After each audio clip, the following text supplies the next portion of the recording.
Hey, welcome to Combat Vet Vision.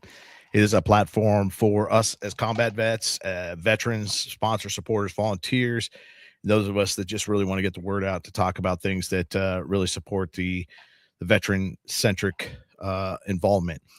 Hey, my guest today is Sean Yorty, good friend of mine, as well as combat vet and fellow veteran supporter through the PTSD Foundation of America. Sean, welcome to the show.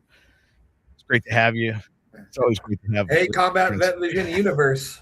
How Hey, are y'all welcome, doing? brother. Hey, we got a lot of people, a lot of veterans that have gone through and done some stuff with Camp Hope and getting the support. And I do a lot with Camp Hope, Warrior Built, PTSD Foundation, all these different things that we're part of. And you've been involved with the PTSD Foundation for a long time, working in the navigation system, which is basically covering every element of the United States of America, making sure that the beds are ready, making sure that we can fit 100 different people at Camp Hope, doing all these different things. But to get there, you've done a lot of things. And you've gone through, and let's start way back with your military career and all the things you want to talk about. Is what made you join the military and how that all kind of progressed for you. Let's talk about your life. Yeah, absolutely.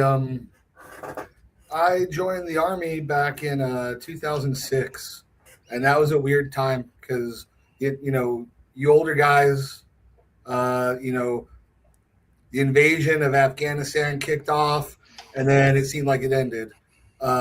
Iraq happened, and there was some pretty pivotal points early on, and then it seemed like it ended.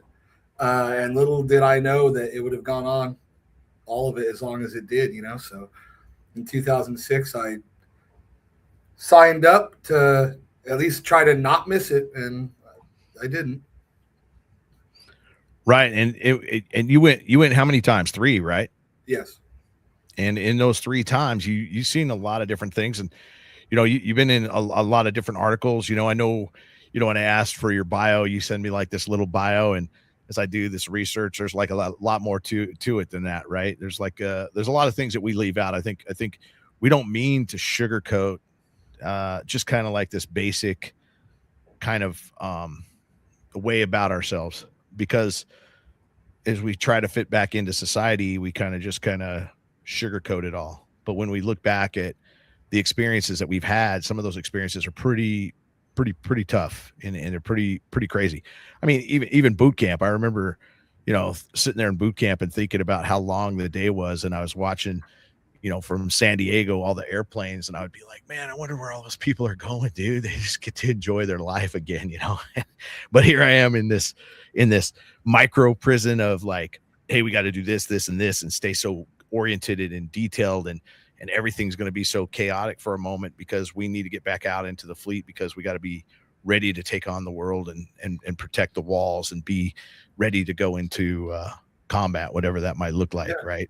absolutely. And basic training in infantry school is actually like my first real uh, exposure to like combat PTSD.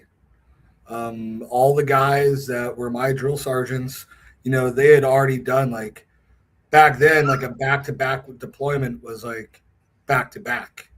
Like you came back and you were literally a month later right back where you were at the month before. So seeing those guys with like the constant rotations early on in the war between Iraq and Afghanistan, and looking back on it now, knowing what I know now, that was when it kind of first started to get real. They're very serious guys that I went through basic training in infantry school with. Right. Hey, talk about this helicopter situation. I know it kind of the story about the situation that you ended up in, and this is one of those traumatic events that kind of occurred, right? It kind of sparked some things that changes us in combat for sure. So my deployment in 2011 to Afghanistan was with the 4101 Pathfinder companies. Uh, Pathfinders go back to World War II, jumping ahead of an invasion force and setting up drop zones. Since then, with the invention of the helicopter, setting up large scale landing zones, along with like reconnaissance, surveillance operations, and even like limited amount of direct action capabilities. But our primary, with there's no jumping or anything going on really in Afghanistan at that time. So our primary mission was combat search and rescue. Um, a day before, that was no 2 days before um, that incident, uh, we had lost my company had lost 6 guys in an area called Spin Boldak.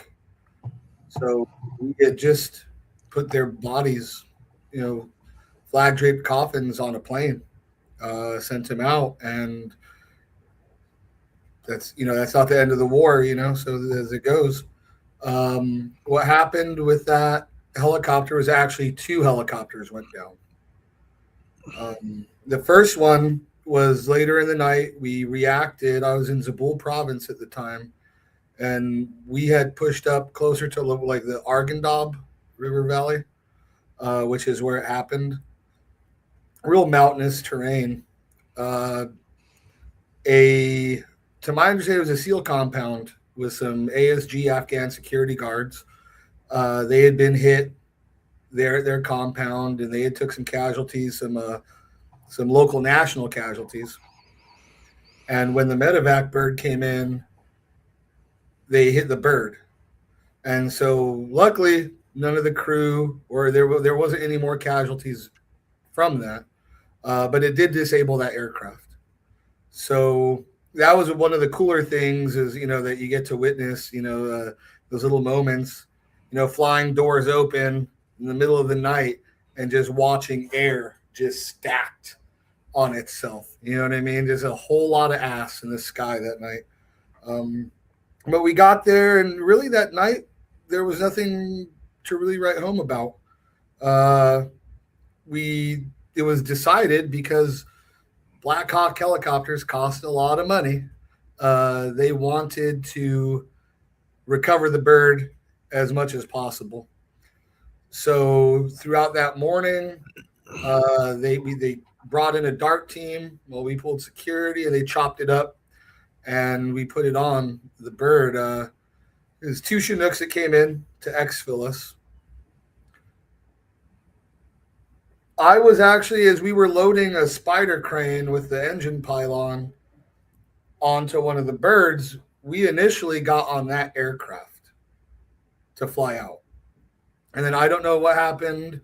At the last second, it was understood that that crew was an Australian crew. So back then, with things like they didn't want Americans flying in ships that were being flown by other NATO allies for whatever reason. But last second, we got pulled out of that bird. We transferred to the second Chinook, and then off we went. It had already been a long night.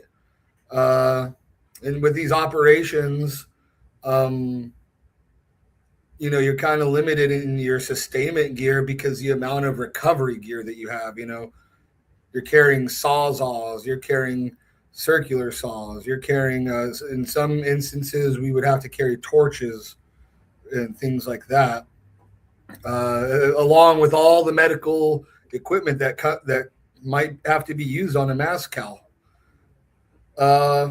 We were probably in the aircraft for about 5 minutes, maybe a little more, 5 to 10 minutes.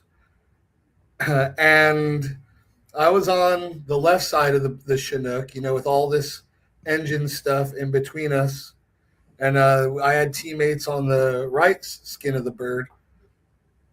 And I couldn't really hear I couldn't see what was going on in the portholes, but I could hear my teammates telling me, man, look at these cowboys. They're flying nape of the earth. Like, what are they trying to do? Show off.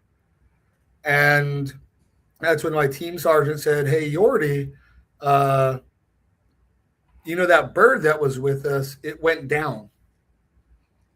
So our wingman essentially went down. And again, I couldn't see any of this. I couldn't see the wreckage as it happened, like the other guys could. And I told him, so I said, Poston, man, that's not a very funny joke. I thought it was like, that's not very funny. And they said, no, it went down. And so there's that mad scramble now. Everything's real loud. People aren't seeing what's going on. And so, that communication is so key, right? That very, very clear communication, like, hey, we're moving to a down bird right now. On top of all that, anyone who's been in a Chinook, the crews like to have a cooler in between gunners. And so, we'd been out there. We hadn't been resupplied throughout the night. And so I told my guys down at the end of the bird, grab that cooler. Like, grab that damn cooler, and it's coming with us. I don't care what's in it. Just, we'll split water there once we get a security perimeter established.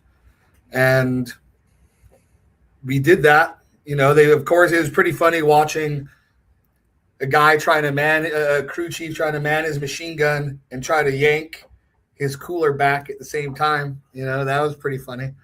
But we hit the ground. The Chinook had rolled. Helicopters tend to roll in the direction that their rotors turn when they crash. So it rolled onto the pilot side or the left side of the bird. That's how it rolled. And it ended up on its side. There was multiple casualties in it. There was one. The crash did eventually. It was the demise of an Australian officer who died in that crash that we were able to extract. And there was also other guys. One guy had a very, very, very serious compound fracture. He's even running on it. With all that adrenaline going on. I mean, the guy was pulling out. I mean, really good guy. I wish I could talk to him because it was really impressive to see someone just so that dedicated to making sure that special equipment is being pulled off while your leg looks like that, But we were able to set out and get into a perimeter. There's a certain way that we did it. We call it an inverted Y. And from there, not too much longer, maybe about maybe less than a minute that all this is going on as was moving forward to my position with my element, leading my element to where we needed to be. That thing burned up. So we were able to get everybody out. I mean, just that quickly. And then I never thought something that big made of that much metal would burn the way it did, but it did. I mean, it literally turned everything into ash minus the engine pylons. And the only reason those didn't burn was just because, I mean, they're designed to take that kind of heat, and some. We eventually had to, it was another like 8 hours. We got to do what we always liked to do with this one. Typically with a down bird, we always like us being on the ground and in such a small element that we were, our first go-to is like, hey, let's blow this thing in place. Like blow it in place, call it a day, move on out. And, obviously there wasn't anything to recover from it. So we did blow it in place and, make sure that Ahmed out there didn't have a little trophy to put on any of his cool videos. And we were extracted that day. Again, that was like 2 days after a Mazcal on our team, or in our company, excuse me. 6 guys, So right. It was really it was like a pretty bittersweet. It was a really bittersweet reply to what had just happened. You know what I mean? 2 days before. Definitely. And as I listen to you tell the story, I mean, you're very articulate and you're able to tell the story in a way that allows you to tell it with some ease. And I do believe it's because you've probably been involved in yourself and obviously being involved with the PTSD Foundation of America, getting the help that you needed, has allowed you to become allowed you to process this in such a way that allows you to tell the story in a better way uh, than maybe the first time that you told it. Is that correct, or would you say that it becomes easier to talk about it in this environment, or amongst me and you because we're combat vets, because this is the platform for it, or when you're talking to civilians, you probably don't tell the story the same way? Oh, when I'm talking to civilians, I don't tell the story at all. Right, Um, right. they don't have a reference card in their life to even begin to understand. You know what I'm saying? I feel like with a civilian, like my biography would be called "What the hell is he talking about?" A New York Times bestseller. Um, You know, but that's in, that's a good truth. That's why this becomes a very educational thing for the public, because the bandwidth that we spend, if we're talking to civilians, a lot of times you could just see their bandwidth fall apart, right? As we're talking, because it just doesn't have that connection. But yeah. we don't have to look at our civilian counterparts because we're in this platform.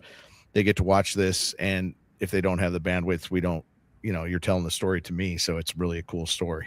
No, absolutely. And, it's not a matter of like right or wrong or indifferent. It's just, you could tell when someone's uncomfortable with something. And, a lot of times with situations like this, it feels to me is just a humble Sean assumption that like they don't know how to go about that. Like, how do I ask or talk or, you know what I mean? So yeah, it's just different people have different experiences. Now, in regards to talking about things, it's taken me a long time to kind of understand that some of my, not some, all of like my blessings and my gifts that I have from my Lord and Savior, Jesus Christ, they're not for me. They're not for me at all. They're for others. Um, if if there's one, if there's one thing that someone, if there's anything that someone could take out of a story, even if just like, okay, like I'm not the only one. Uh, that's a gift. God blessed me to be able to pick up heavy things, and not just physically, but mentally and emotionally. And so I guess that's why I feel a little bit more comfort about talking about certain things at certain times, I guess. No, that's good. That's really good. And you know, uh, how long did you stay in the service, and what was your experience in you know getting through all these things and deployments and coming back, and your decision to get out of the army, and let's talk a little bit about that and your steps into society, and what did that look like? So, throughout the military, uh, I was just I was just trying to get on the next thing smoking back over there, wherever over there was. Uh, if it wasn't for the policies in place for how we deploy soldiers now and back then, who knows? I probably would have applied to be a warlord in one of their valleys. Just stayed. Um, Coming back home, the military was very good at teaching me very niche skills for those kind of environments. Some of them I was really good at. Some of them I had to work a lot harder at being proficient with. Um, but they don't teach you how to be a husband. They don't teach you how to be a father, especially with those long time periods of being gone. Um, there's really a school for everything in the military, minus those things, right? Um, Exactly. the military got kind of weird. It went from the army, anyways. I can't speak for any other branches, but the army went from a very uh, mission focused organization while I was in, and then towards the end, I saw it become very, very political, but at like very low levels. Uh, I started to see a lot of man, just like almost kind of like tearing at its seams. You have a huge amount of combat veterans who were struggling, functional. But then you also had a lot of like the younger generation coming in without that experience. And I wouldn't call it soft, but a lot more sensitive than the time period that, me and my generation of soldier had come in. It kind of started to get real weird. The Obama cuts, they did what they did, and they I think they, my opinion, they shredded a lot of good things, but they also shredded a lot of things that shouldn't have been touched in a lot of ways. Uh, and the wars were winding down. I got out in 2016. Um, that was when I really started to see a lot of problems between 2000, like 13 to 2016. That's when a lot of the things I even still struggle with today really started to masticize, for lack of better words, in my life. Um, and you handle it just you handle it like a young man, right? Nothing, nothing, nothing that like a dozen beers at Whiskey Pete's on a weekend can't handle until it can't handle it. Right. And those things pile up after a while if you let them, right? Yeah, The and more, that's yeah, the drinking, seems to be, okay if that's going to be a short-term deal, but the longer you deal with it in that fashion, it carries on, and it really compiles and compiles, and then it starts cutting into your life, your family life. It starts affecting your ability to get to work in time, starts affecting your ability to live, and then you're in all kinds of problems, and then you need to go to Camp Hope. but yeah, but no, it's and we exactly, and it's yeah, but it's just you didn't need it's it just right a away. very You powerful avoidance tool. Yeah, avoidance tool, definitely. But you got out and you started doing some firefighting stuff, yes? I did. For the first year I got out, uh, I basically ghosted. Like I did a John Rambo, but without shooting up a sheriff station with a 60, with a pig. But Right. I got rid of my phone, packed 2 bags. I was stationed in Alaska at the time, and I thumbed it. I didn't know where I was going. I didn't know what I was gonna do. I just thumbed it. Uh, I made it all through the interior of Alaska, uh, all through down in the peninsula, and I don't know what happened, but I was just like, I kind of hit like a Forrest Gump moment. I was just like, I'm pretty tired. I think I'm gonna go home now. And And this was for a whole year. A whole year you just just kind about, of yeah, played, you just about floated nine around. months. About You 9 months. floated around for about 9 months, just like Yeah, thumbing just it. Yeah. go to a bar, find someone who needs help with something, help them out. People in Alaska are very, very generous with that stuff, and it's a very, very formidable place. So people are always very helpful. It's a kind of place where you could just be walking down the street and someone will just stop and give you a jacket, just because the environment is just harsh out there. Um, but I was doing that, then I made my way all the way back down to New Mexico. Uh, surprised all my family. That's a whole like other story in itself. Um, they hadn't talked to me. Some people thought I was dead. Like it just, I just kind of disappeared. But while I was in New Mexico is when I started wildland firefighting. Nice.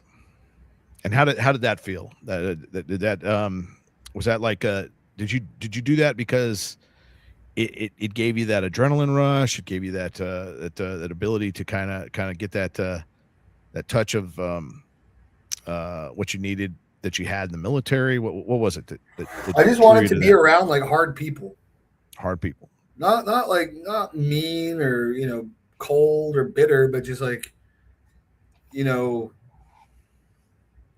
people that aren't afraid to get dirty, people that aren't afraid to sweat, and people that could do it with a smile. There's really nothing like there's really nothing glamorous about it. It is a pretty rough lifestyle to do that, um, and but it's cool. It also kept me away from civilization. So the where I was the areas I was working at are very very isolated, like 3 hours from the nearest town. We used to have to get like all of our beer when we were in town. Like get 2 weeks worth of beer, shit ton of beer, and take it out to our houses where we were staying, and go in the evenings after working, because you're not working a fire 24/7. But in the evenings when you're not working, it's like I'm pretty sure I took off like 6 years of my life. The first year I did wildland firefighting because I was eating like steak and beer like every night. It was glorious. Right. Right. And when you think about the military and when you come into it, you're going through boot camp and you get really torn down and you start getting built back up, and you start getting built back up because they need to form this identity to you and they have to do all this stuff, right? And then you leave the military and you lose that identity. And for 9 months, you just traveled and you did this whole thing. And you talk about isolation, you talk about all these things that are related to PTSD, you talk about all these things, you know, you had to find and start rebuilding your identity. You finally came back to your family. How was that for you? I mean, that piece, and then, obviously getting into these fire things, and you're like, hey, I'm getting this beer, my steak every night. It probably felt good, to actually taste the freedom that you fought for, right? Yeah, But you kind of wanted to forget some of those extreme moments that you had to deal with mass cas, the helicopter crash, all these different things. How did you rebuild your identity? And then obviously some mad crash happened that ended up, getting you to Camp Hope. yeah, man. And it wasn't that was just one crash that was reported with Afghanistan. I thought I might see one or two a year. It was like two or three a month Oh, of right. incidents like that we were responding to, on top of a bunch of other missions that we were doing. But in regards to getting out of the military, I think the toughest pill to swallow for me was the definition that I have for myself in regards to loyalty and the definition of selfless service. So Right. coming into the civilian world, uh, I'm not suggesting in any way that those values don't exist, but it's like loyalty light, selfless service light.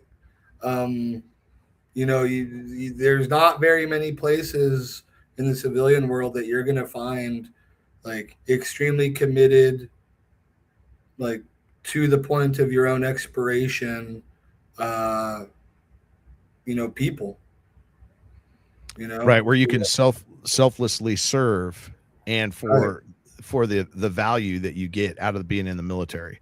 Right. It's a little bit more of a rat race. And Right. so, um, how do you put like a wolf through the rat race? You Yeah, know? that's the thing I often say, the burden of combat's mine, so America can. And nobody really knows what the burden of combat really is on our shoulders, because except for us when we step out, and we don't Right. really want to share it. It's our burden. We don't want to share it. We keep our mouths shut. We isolate. and we take it on, and we look at Americans and we look at how the freedom bubble works, and we're like, wow, you know, it's almost like you take your freedoms for granted. We look at it like that, but you can't really take your freedoms for granted because you're free to do whatever you want because the freedom is so free that you're free to be an asshole. But you Yeah, know, and and and I'd and like it's like, dude, to. why do you got to be an asshole? You're free to be a good person too. Why don't you choose to do that? You And know, and, it's and I, sometimes I hard to love watch that that. about this country too. You know what I mean? Every single person is their own person, and it is what it is. Um, but I think what being in the military for as long as I was, even where you're at, like it's for the army, anyways. It's small military towns. You don't go out the gate and there's L.A. or San Diego, like the Navy or the Marine Corps, in some place in the West Coast, you have like Norfolk, things like that. Like you go out of Fort Bragg, there's Fayetteville, and guess what? Like 50% of that population is also Army, or married, or the child of someone who's a soldier. So you only get those small snippets of American life on leave or whatever. And at the time, it seems like, oh, it's same old, same old. But then when you're actually out immersed in it again, it's not. You don't. I don't think I wasn't prepared for how much things had really changed. And that's good. That's evolving. If you don't evolve, you go the way of the dinosaurs. But so it was Yep. just kind of a culture shock. Yeah, and you struggled during this firefighting phase and being a firefighter, and that's and talk about those struggles and what was it that ended up really being your the worst thing for you that ended up how'd you end up finding Camp Hope, and what Yeah. did that process look like for you? So on top of being pretty nomadic, I was married for 9 years while I was in, two kids, uh, and that had a lot of issues from me and those things, like secondary PTSD.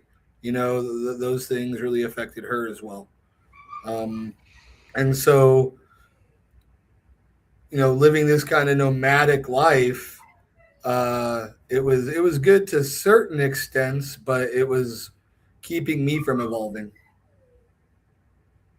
It was keeping me from, really kind of like figuring out the ins and outs the way I should have been of being back home. And so I was, wildland firefighting federally, and I was like on and off homeless.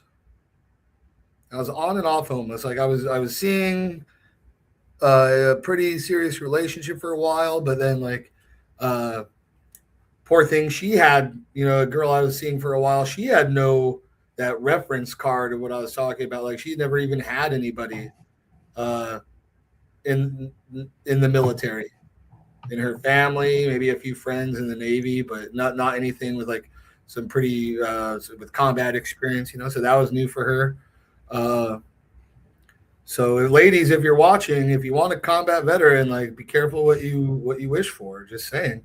Um, but one of the things that really, believe it or not, broke me was, and this is like, it's kind of weird to say, but it was watching us pull out of Afghanistan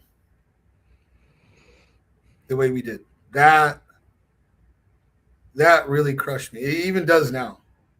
That really, really, really bothered me. Um, I'm not, I definitely don't want. I didn't want, and I still, then, and I don't want my son to have to go fight my wars. You know, but there's just a lot of things that happened that were just downright just disgusting, especially after having friends of mine, uh, scattered all over hilltops in that shithole. Um, And so that really kind of put me in a downward spiral. For a couple of years, it just kept on. It just a nagging thing. I started ended up being homeless, so I'm working like a full time federal job while I'm living out of my car, uh, and it just absolutely became really unsustainable for me mentally, emotionally, even physically. Uh, I had had a few run-ins with the law, and thank God, like, uh, never ended up in jail. Nice. Never ended up in jail. Now Like let's I mean, like literally, like having a cop yeah, and who, let's talk about why that affected you. Let's talk about why the pullout of Afghanistan affected you, because that's a very important piece, because it nobody knows how hard it is to go to combat, and the price of life and death for, and that's the thing about PTSD. You want to believe, as you watch movies and you see things, you have a good definition of right and wrong. And when you go into combat and you see, things that happen, and your your definition of right and wrong becomes skewed somewhat, and it definitely thrashed when all this work was put in, all this help and support was put in, and then we pulled out and dude, just yeah, was like, it was like all for nothing. like What death, what death. death, It was all just like just death, death. death of our You know, own. like so many people on our side, their side, civilians just met some really, really untimely and bad, like dirty demises. And like you said, over what? Like for what? Uh, you know, um, my first reaction to it was anger at the Afghans. It was like, hey man, like we spent like what more do you want us to do? Is you know people don't understand about that part of the world. They want your money. They want American money, but they don't want American opinion. And you know, there's also some things that like we also definitely did to ourselves over there. Like we gave them cell phones, we gave them access to the internet, we gave them freedom, and all it takes for them is to look up the news anywhere in the United States, especially at that time and years before that. And what's on the news here? Like you have grown men dancing naked in front of children at a pride parade. Like I don't care about someone's sexual orientation, but like that's pretty weird, right? And then you have these Yeah, our pretty freedom. conservative religious people looking at this and they're going, "Holy cow, that's freedom!" No thanks. Right. Like, Our our no our thanks, man. our We don't our want none freedom, of that. yeah, our freedoms in America and the way that they're portrayed can definitely skew, those that don't see it all the time. Right. And even as we watch it in America, I mean, our own news can pull the wool over your eyes as you're watching the news. Right. Even this here, you're listening to our stories.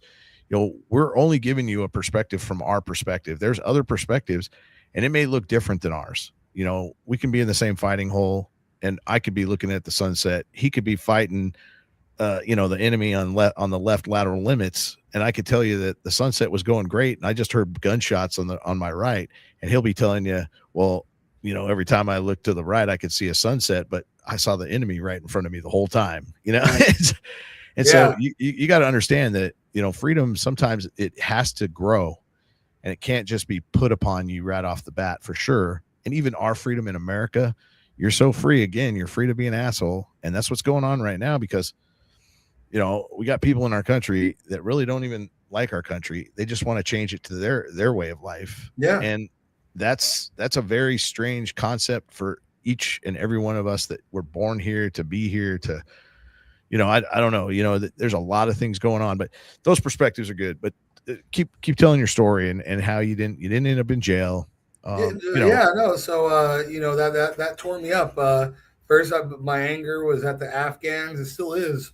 And then my anger was, at our government. Obviously, like real obvious places to point fingers, like what's going on. Like reporting. Where's the accountability here? And then my anger started to become towards my fellow citizens. Like just completely. Don't get me wrong, I'm glad that they haven't experienced some of the things a lot of guys that you interview have. But to have such a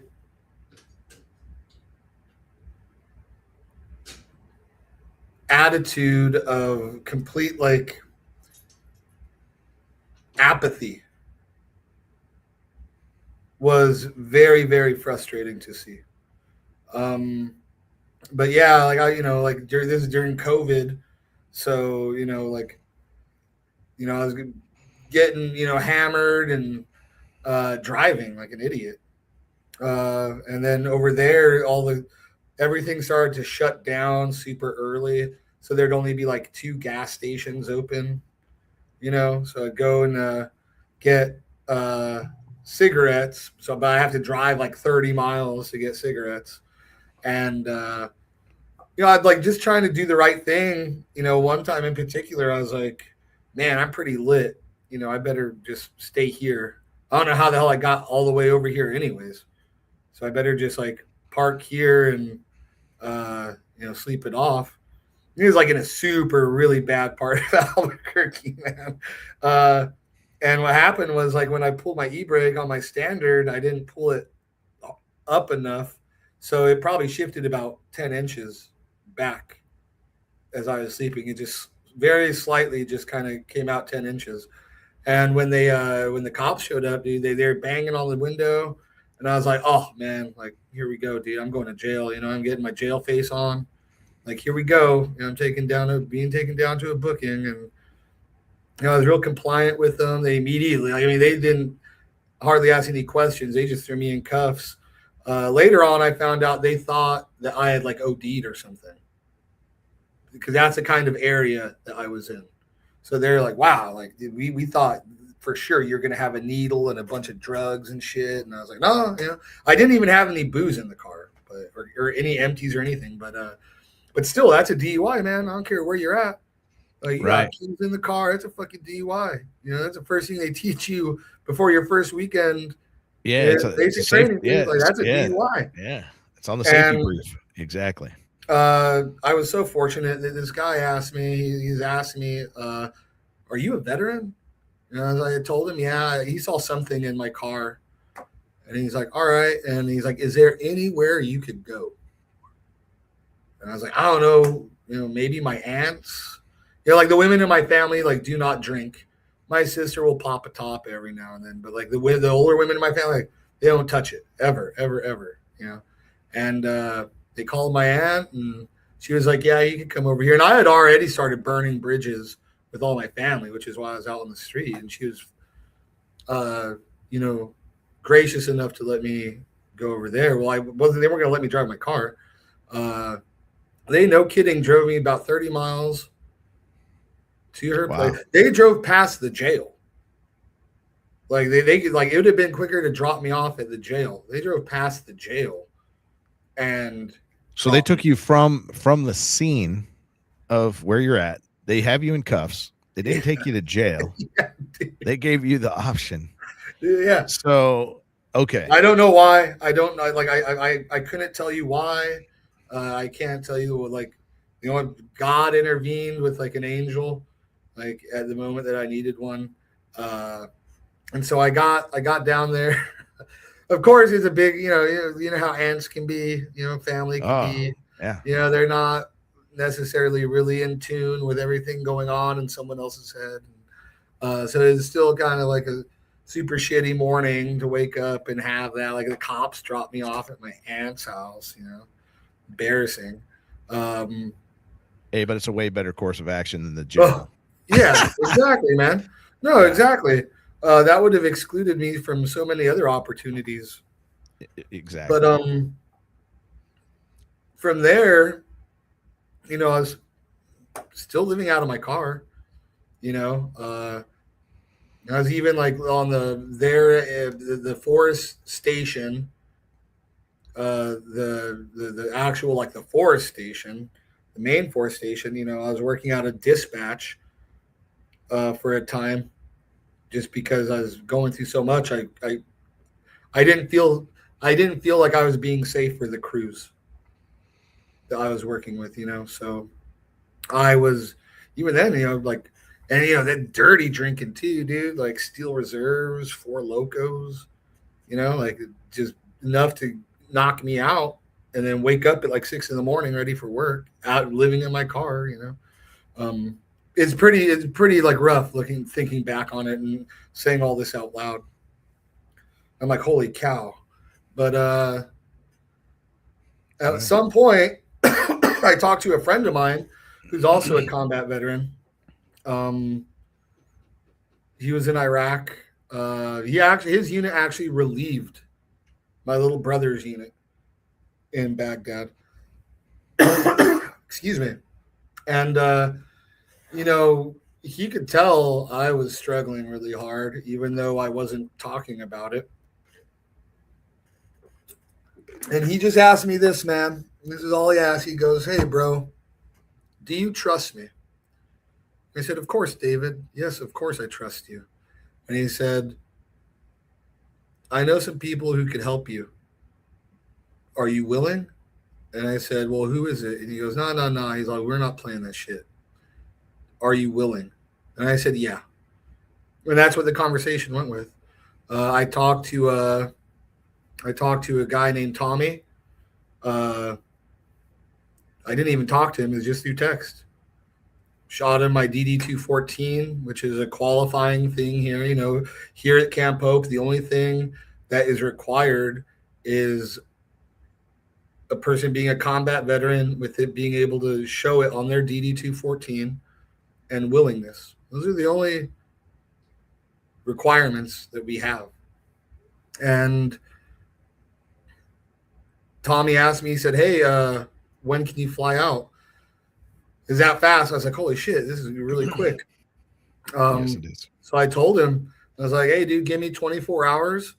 I just want to dot some I's, cross some T's real fast, and I'm out." And I was. um, I got over here and just very angry. Shit, I even drank on the plane. I didn't know what I was getting into. You know what I mean? I did not know that recovery. Like I thought like Camp Hope. I was like, oh, dude, yeah, I could go fucking. I love the woods. So yeah, like I didn't mean to. Like it wasn't like I was like going hard in the paint, but I just I did what I always do on a flight. So if you ever come to Camp Hope, don't drink.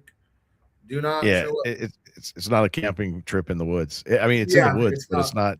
it's not camping. Um, so I was fortunate enough that when I got here, if there's alcohol in your system, period, or drugs in your system, like certain drugs, you have to go to detox. Like, Yep. because they don't know me from Adam. They don't know if Yeah. I've been, like, it's just to be safe. I wasn't Because there long. I because was there. because alcohol is one of the drugs that if you just cold turkey It, it, it's it'll one of kill those you. ones that'll kill you. Yes. Yeah. So you do need to go to And a the other one detox. is uh, barbiturates. And the Correct. funny thing is a lot of barbiturates that they use clinically is to help alcoholics get off of alcohol. It's fucking crazy, huh? Yes. Um, but no, I didn't know what I was getting into, man. So I had to go hang out at a mental hospital just to make sure that I was good to go. It was only a couple days, you know what I mean? Like they just wanted to make sure I was telling the truth about like the amount I was consuming. Because it's not like I was drinking all day, but I was still drinking enough to, you know, cope, which isn't good. And yeah, I showed up kind of angry because I was like, man, like what the hell? I even called my friend, like, where the hell you send me? You dirty, nasty, rotten so and so. And oh, my bad, dude. I should have told you. I forgot to tell you. I was like, oh, it's all good, you know. But I stuck with it, man. You know, uh, when I got to Camp Hope, uh, I was just, I did, I didn't want to be there. I really didn't want to be there. Like that was the first time in a long time, a long, long time, I had seen people genuinely happy, and it literally gave me the ick. I'd been that like not Disconnected. realizing that miserable in my life. Like genuinely happy people gave me the ick. I was Oh yeah. like, get away from me, you know. Um, and then believe it or not, I have a funny story that was the thing that kept me at Camp Hope. I'd been there for a month, and I woke up one morning and I was no kidding going to pack my bags. And I'm not lying about this. This is no like exaggeration at all. I was about to pack my bags and leave, and I was like, all right, where am I going to go next? What am I going to start doing next? And I was already planning it out. And I said, you know, God, I had a good conversation with the Lord in a long time. I was like, God, if you want me to stay in this place, give me a sign now. Because once I'm finished with this cigarette, I'm packing. And I was smoking, so sure of myself that nothing was going to happen, right? And at 6:30 in the morning, the sun's barely coming up out here in the East Houston, and on the west side of camp, there's a big, long, tall fence, and there's this movement walking down the fence, and I look, it was a possum. Well, I didn't count that as my sign, right? I'm too proud. But connected to this process, like hanging out of its anus, dude, I'm not making this up, was this line of like trash. It was like a bag, balloons, I don't know what, but it was like stuck to it. And it was just walking down the line of this fence, and it sees me, and we stare at each other, and I'm like, what the hell is that?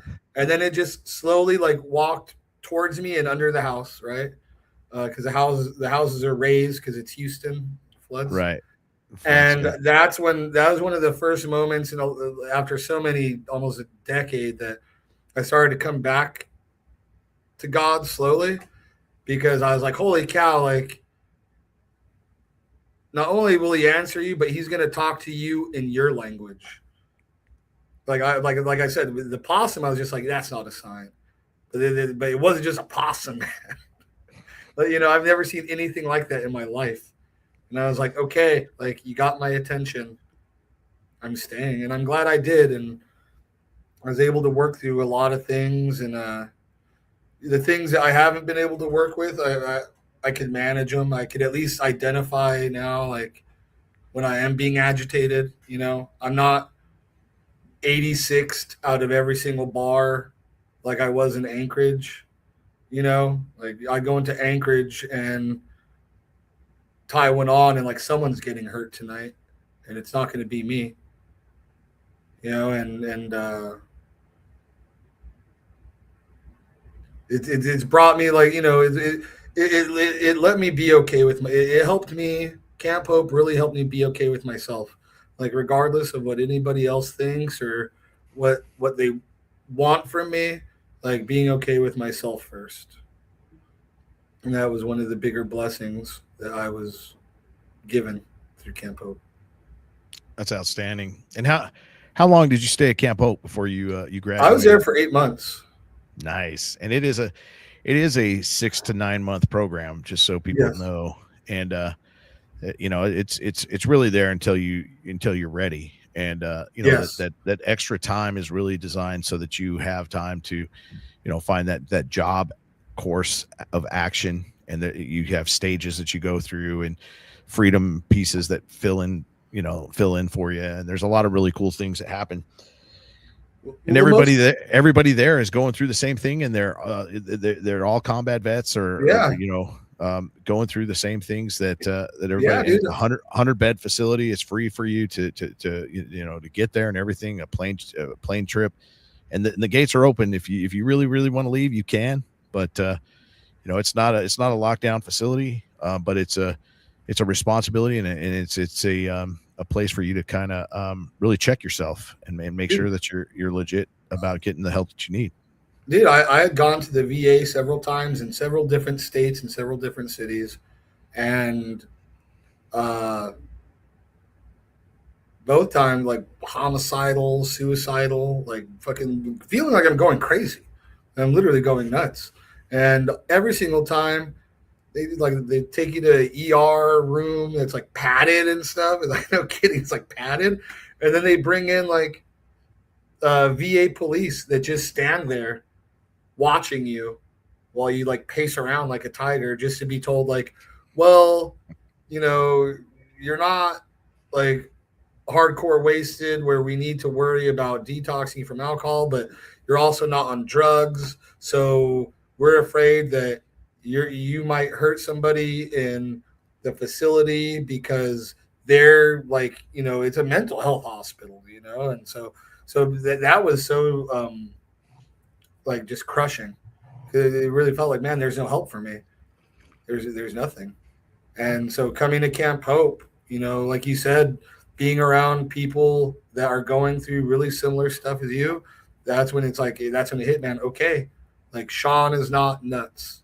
Sean is not crazy. I'm not a sociopath. I'm not a psychopath. I'm not a narcissist. I'm I'm just going through some stuff, just like these guys, and I'm just trying to make the best of what I got, and not just make the best of it. At some point during Camp Hope, it happens for everybody. You start to decide, instead of like, what do I have, what do I want? That's the most important thing coming out of there, is like, what do I want and what do I got to do to get it? Uh, you want to leave there every day, man, sitting there hearing very uncomfortable stories about people's childhoods, people's adulthood, combat service, post war. That could be really uncomfortable at times. And then the reason it's so uncomfortable is because you have to look at it through a lens of yourself and your Yep. traumas. Now I have to look at it. Now I can't just like I can't just thumb through Alaska with this.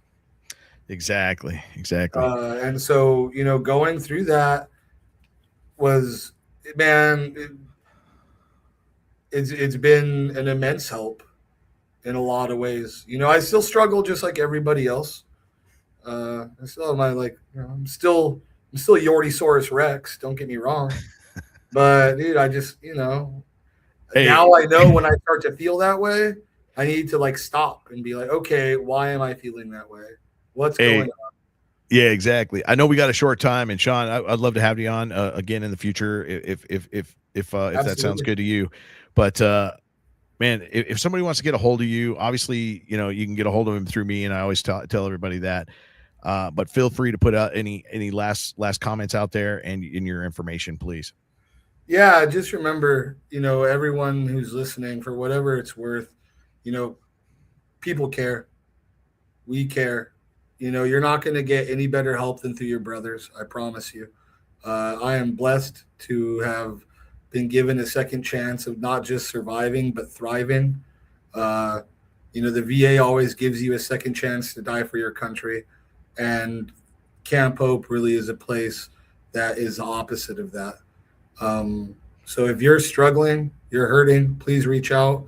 I'm going to hold this up for, I don't know if, yeah, it didn't work. Yeah. But you could reach me uh, at 505-549-5025. You could always reach me from 8:30 in the morning to 5 p.m. Monday through Friday, Central Standard Time. If it's after hours, please call 1-877-717-PTSD. Again, that's 1-877-717-PTSD.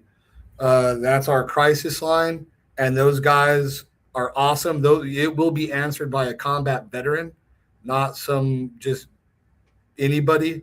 There'll be a combat veteran that answers that call, and they will dispatch that to me and my team, and we will be in touch with you the very next morning, first thing. Our turnaround time is awesome. Usually from the time someone calls needing help they're getting a call within like 15 to 20 minutes back. So please reach out. God bless you all. Stay safe, stay in the fight. Hey, Sean, thanks a lot for being on Combat Vet Vision. Hey, there's a lot of really great information that always comes out.